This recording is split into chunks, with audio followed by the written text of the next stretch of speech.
जय शिवराय मित्रांनो, आजच्या व्हिडिओमध्ये आपण पाहणार आहोत की 2024चा जो खरीपाचा पीक विमा होता तो आता पडायला चालू होणार आहे सगळ्यांच्या अकाउंटमध्ये.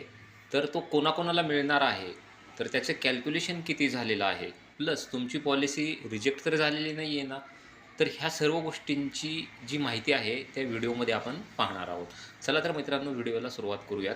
सर्वात अगोदर तुम्ही गुगलमध्ये PMFBY असे सर्च करायचं आहे. इथं तुम्हाला जी पहिली वेबसाईट दिसत आहे https://pmfby.government.in या वेबसाईटला तुम्हाला सर्वात अगोदर क्लिक करायचं आहे.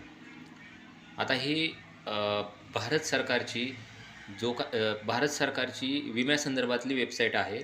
इथे तुम्ही भरलेला पीक विमा, तुम्हाला किती विमा कॅल्क्युलेट झालेला आहे, या सर्व गोष्टी तुम्हाला इथं दिसणार आहेत. तर इथं जेव्हा ही वेबसाईट ओपन होईल, इथं सर्वात अगोदर तुम्हाला हा ऑप्शन दिसत आहे फार्मर कॉर्नर या ऑप्शनला तुम्हाला इथं क्लिक करायचं आहे.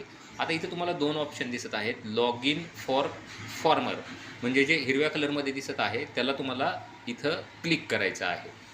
आता इथं जेव्हा तुम्ही क्लिक करताल तेव्हा इथं तुम्हाला बघा ऑप्शन दिसत आहे मोबाईल नंबर आणि कॅप्चा, बरोबर आहे. तर इथं जो तुम्ही पॉलिसी भरताना नंबर दिलेला होता तो नंबर तुम्हाला इथं टाईप करायचा आहे. आणि खाली जो कॅप्चा दिलेला आहे, जसं की स्मॉल लेटरमध्ये असेल, कॅपिटल लेटरमध्ये असेल तर कॅपिटल लेटर द्यायचं आहे तुम्हाला. आणि इथं तुम्हाला रिक्वेस्ट फॉर OTP या ऑप्शनला क्लिक करायचं आहे. आता तुमच्या मोबाईलवरती एक OTP येईल. तर चला मी ती OTP पाहतो, जे की गव्हर्नमेंटकडूनच तुम्हाला OTP प्राप्त होणार आहे. इथं OTP पाहूयात आपण. तर इथं मला जी OTP आली आहे ती मी एंटर करत आहे आणि खाली तुम्हाला सबमिट बटनावरती क्लिक करायचं आहे. तर अशा पद्धतीने जेव्हा तुम्ही OTP टाकता तर हे डायरेक्टली तुम्हाला तुमच्या प्रोफाईलवरती येऊन जातं. इथं तुम्हाला तुमचं नाव दिसेल, त्यानंतर तुमचा मोबाईल दिसेल, तुमचा फार्मर आय डी दिसेल, तुमचा अन्न दिसेल. तर आता हा जो शेतकरी आहे यांच्या दोन पॉलिसी काढलेल्या आहेत. एक जी पॉलिसी आहे ते 2 हेक्टर 15 आरची आहे आणि दुसरी जी पॉलिसी आहे ते 4 हेक्टर 48 आरची आहे. तर मला ह्या दुसऱ्या पॉलिसीचं पाहायचं आहे, किंवा पहिल्याही तुम्ही पाहू शकता. तर मी इथं जे पोपटी कलरमध्ये दिसत आहे त्याला क्लिक केलं, ठीक आहे.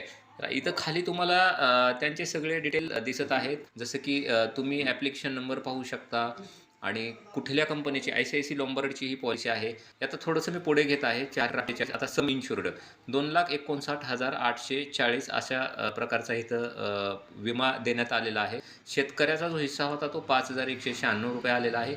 आणि इथं बघा पॉलिसी तुम्हाला ॲप्रूव्ड झालेली दिसत आहे.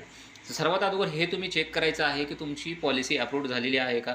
जर इथं तुम्हाला ॲप्रूव्ड दिसत असेल तरच तुम्हाला तुमचा पीक विमा मिळेल, जो की 2024चा खरीपचा पीक विमा आता पडायला चालू होणार आहेत. आता इथं पुढे जो ऑप्शन दिसत आहे इथं तुम्हाला व्ह्यूला क्लिक करायचं आहे.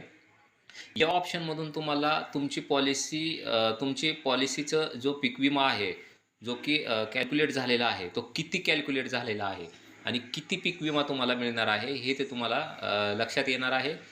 तर इथं बघा हे शेतकऱ्याचं नाव दिसत आहे, पावती नंबर दिसत आहे, क्लेम टाईप दिसत आहे, लॉस किती पर्सेंटेजचा दाखवला गेलेला आहे तो दिसत आहे, टोटल क्लेमेबल अमाऊंट किती आहे हे पण इथं तुम्हाला दिसणार आहे. त्यानंतर क्लेम स्टेटस काय दिसत आहे, क्लेम कॅल्क्युलेशन अवेटेड, म्हणजे सध्या तरी हा क्लेम कॅल्क्युलेट झालेला नाही आहे. आता थोड्याच दिवसामध्ये हा क्लेम कॅल्क्युलेटेड होईल आणि इथं तुम्हाला UTR नंबर, म्हणजेच की तुम्हाला जो पैसे तुमच्या अकाउंटमध्ये ट्रान्सफर होणार आहेत आणि ते पैसे किती ट्रान्सफर झालेले आहेत, पेमेंट कशा पद्धतीने झालेलं आहे, तर ह्या सर्व गोष्टी तुम्हाला इथे घरबसल्या कळणार आहेत. तर मित्रांनो, एकदम सोपी प्रोसेस आहे. तुम्ही डायरेक्टली PMFBY ह्या वेबसाईटवरून तुमचे पीक विम्याचे जे खरीपचा आता 2024चा पीक विमा पडणार आहे त्याचे डिटेल घरबसल्या अगदी तुम्ही विनामूल्य पाहू शकता. तर मित्रांनो, व्हिडिओ कसा वाटला हा आम्हाला नक्कीच कळवा. तर चला भेटूयात पुढल्या व्हिडिओमध्ये अशाच प्रकारच्या नवनवीन माहिती घेऊन. तर व्हिडिओला लाईक आणि सबस्क्राईब आणि शेअर करायला विसरू नका. धन्यवाद. जय शिवराय मित्रांनो.